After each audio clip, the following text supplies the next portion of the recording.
कभी कभी एक सपना और उसकी हकीकत के बीच का फासला बहुत बड़ा और चौंकाने वाला हो सकता है।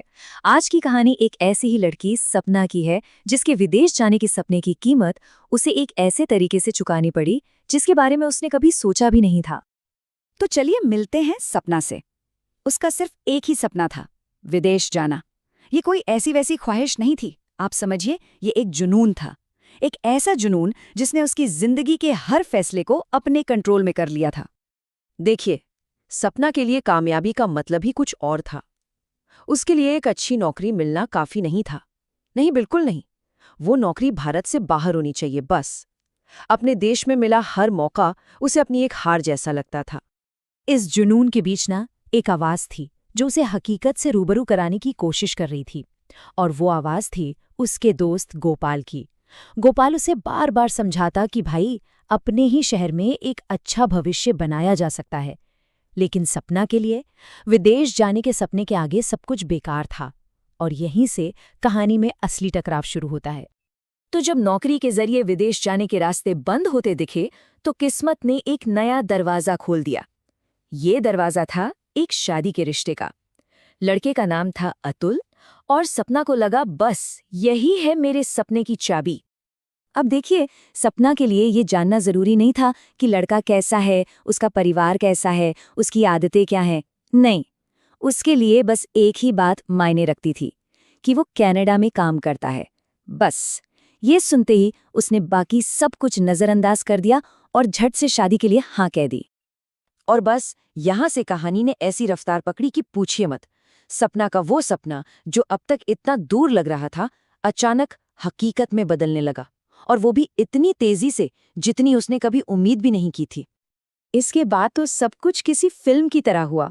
एक मुलाकात हुई, हाँ हुई, और शादी की तारीख पक्की होने से पहले ही कनाडा का टिकट हाथ में था। अतुल को किसी जरूरी काम से एक हफ्ते के लिए कनाडा जाना था, और उसकी माँ ने कहा कि सपना को भी साथ घूम आना चाहिए। सपना के लिए तो ये किसी जादू जैसा था। उसने गोपाल की सारी चेतावनियों को, कह सकते हैं, जलन समझकर अनसुना कर दिया और बस अपनी पैकिंग में लग गई। एयरपोर्ट पर जब गोपाल उसे छोड़ने आया तो सपना का अंदाज ही कुछ बदला हुआ था।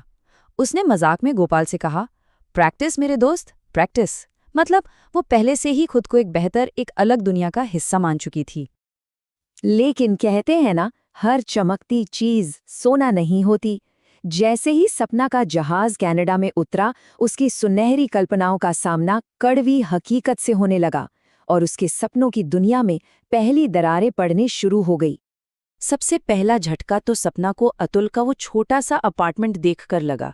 ये वैसा बिल्कुल नहीं था जैसा उसने सोचा था। जब उसने अपनी हैरानी जाहिर की तो अतुल ने बड़े रूखेपन से जवाब दिया, ये इंडिया नहीं है, यहाँ हर चीज के लिए डॉलर खर्च करने पड़ते हैं। और रोजमर्रा की जिंदगी कितनी महंगी थी, इसका असली अंदाजा उसे तब हुआ जब बाजार में 1 किलो टमाटर का दाम सुना, 100 रुपए। ये एक और बड़ा झटका था। अब जाकर उसे समझ में आया कि अतुल ताज़ी सब्जियों की जगह फ्रोजन फूड पर क्यों गुजारा करता है। ये छोटी मोटी परेशानियां तो बस शुरुआत थी। असली और तकलीफ देने वाली सच्चाइयां तो अभी सामने आनी बाकी थीं। और वो सब हुआ एक पार्टी में। एक ऐसी पार्टी जिसने सपना के अपने मंगेतर और अपने भविष्य को लेकर बनाए गए सारे भ्रम तोड़ दिए। पार्टी से पहले अतुल ने सपना के लिए एक जॉब इंटरव्यू भी अरेंज किया था, लेकिन ये ड्रीम जॉब किसी बुरे सपने से कम नहीं निकला। काम के घंटे भारत से ज्यादा, सैलरी कम, और मालिक का रवैया ऐसा कि करना है तो करो वरना जाओ।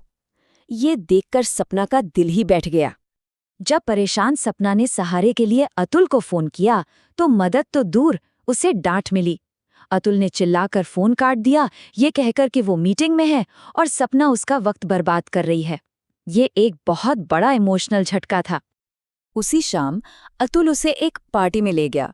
वहां उसे एक ऐसी ड्रेस पहनने पर मजबूर किया गया जिसमें वो बहुत असहज महसूस कर रही थी। और वहां पहुंचते ही अतुल ने सपना के मना करने के बावजूद शराब ऑर्डर कर दी। सपना का मन पूरी तरह से खराब हो चुका था। उसे लग रहा था कि वो किसी पार्टी में नहीं बल्कि किसी अनजान जगह पर फंस गई है।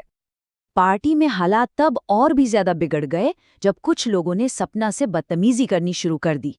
सपना ने अपना बचाव किया, पर उसे सबसे बड़ा सदमा तब लगा जब अतुल ने उसका साथ देने की बजाय उल्टा उसे ही गलत ठहरा दिया। नतीजा, दोनों को पार्टी से बाहर निकाल दिया गया। पार्टी से बाहर निकलते ही अतुल का सारा गुस्सा सपना पर फूट पड़ा। उसने इस बेइज्जती के लिए पूरी तरह से सपना को जिम्मेदार ठहराया, उसे गवार कहा और अगले ही दिन भारत वापस भेजने की धमकी दे डाली। और यही वो पल था जब सपना का विदेश जाने का सपना, उसका प्यार का भ्रम, सब कुछ एक झटके में चकनाचूर हो गया। अब आते हैं कहानी के आखिरी हिस्से पर।